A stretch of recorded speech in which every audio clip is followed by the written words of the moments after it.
twese uvyagiye ahera mwijuru. Uri Imana, uri Imana, uri Imana. Uruwera kandi niwe wera musanga kuri iyi si. Warakunze abarundi. Urabagabira ingabire y'intabonwa igihugu cacu. Igihugu kiri mwitunga ryose izotunga abarundi abuzukuru n'abuzukuruza. Warakunze uburundi, uraduha ubwenge kugira dushobore kukumenya. None Mana nzima kuri uyu munsi turaciye bugufi twaga hasi tugusaba ikigongwe se rukundo. Tugusaba ikigongwe ku bicumuro byose twakoze. Turaserukiye abarundi bose, cyane cyane turaserukiye indongozi zose zarongoye iki gihugu, dusaba ikigongwe ku bibi byose twagukoreye. Mana nzima, warakoze kutwereka igituma Burundi butaratera imbere ari twe twikwegeye umuvumo. None Mana nzima, turagusabye ikigongwe utubabarire. Turagarutse mu nyonga zawe, turasubiye kukwishikana ko tubabawe, nta wundi twizigiye atari wewe Mana yacu. Turagukengurukiye ko waturavye byiza tukabona kabi twakoze. None Mana nzima, tugukengurukiye kutwuguruye amaso tukabona iyo tuja, tukabona ca gihugu watugeneye. None Mana nzima, nubishimigwe. Mana nzima, turaguhereje uyu mwaka tugiye gutangura. Warakoze kuturagira, uraturinda ijoro n'umutaga, turashika muri uku kwezi kwa 12. Twugururira amarembo kugira ukwezi ku mwaka dutangura. Tutangure twese turi mu kanyamuneza kandi twamaze kwiyuhagira icaha cacu. Tugende tujanye nawe, tutari kumwe turazi yuko ataco twokwishoboza. Jimbere Mana nzima, uje n'inyuma, tube hagati yawe duhonyora ho honyoye. Dufata inzira wewe nyene utweretse. Uturungikire mutima mweranda, urungikire amarayika bose bakikuza Burundi, bakikuza imbebe z'Uburundi. Uduha amahoro, uduha umugisha, uduha imvura n'akazuba bibereye. Mana nzima, uyu mwaka turaguhereje iyi si yacu y'Uburundi. Yihezagire bwane twarima twimbure. Uduhe umugisha nk'umwe waha Izahaki akarima kimbura 100%. Mana nzima serukundo, turaguhereje abarundi bose. Buhagire ubagire babawe, bagwe mu nyonga zawe, twese tugume imbere yawe, tuzi ko atawundi tugamburukira atari wewe. Dukuremwo Mana nzima agatima tare, uduhe umutima mushasha kugira ngo urugendo rura ku Burundi buteye imbere turugendemwo twese dufise umutima umwe, turi mu bumwe. Mana nzima, turaguhereje indongozi z'igihugu cacu. Wewe nyene ni wewe uzi ico wazitumye. Zirongore, uzikingire inyoshambi kugira zigume mu nzira yo gutunganiriza iri hanga ryawe waturagije. Mana nzima serukundo, turasabiye n'akarere kacu ugaha amahoro. Urungike abamarayika bagume bakibazunguruka ngaha muri aka karere. Urongoye indongozi zawe kugira zigira umutima gukunda amahoro, umutima gukunda abene gihugu. Mana nzima serukundo, uno munsi duhejeje ikoraniro tukuninaza tugusenga tugushimira. None raba tugira tuve ngaha umwe wese atamu rusago rwiwe. Gendana nawe, ingo zacu zose uzihezagire, tuze tumare umwaka turi mu kanyamuneza. Amahoro ingo zidafise amahoro zironka amahoro. Ubarungikire abamarayika bagume barinda ingo z'Uburundi.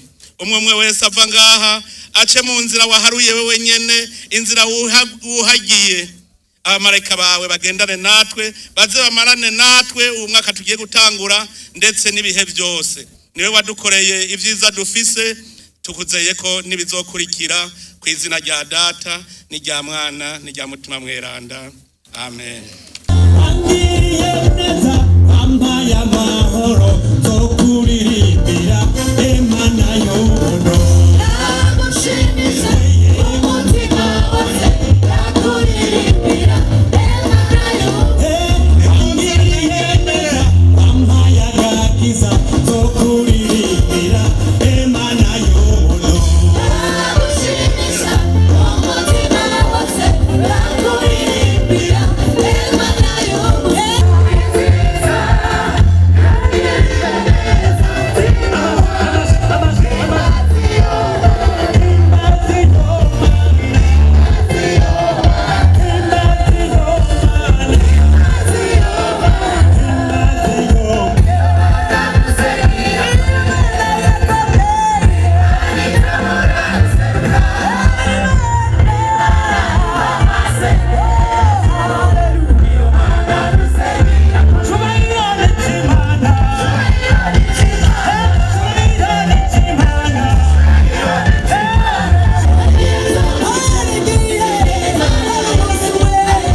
Avez-vous l'impression d'explorer le monde?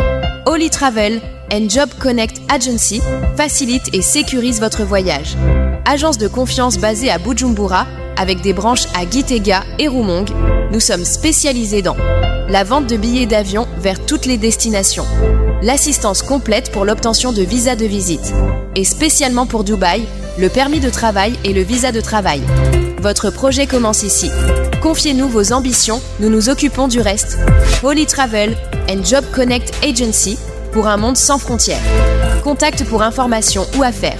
Téléphone plus 257 67 88 0 251 plus 257 64 37 32 56 ou bien sur notre adresse e-mail holytravelagency8@gmail.com ou nous visiter à l'adresse Avenue de l'Université, Hôtel de Ville, numéro 12, Bujumbura.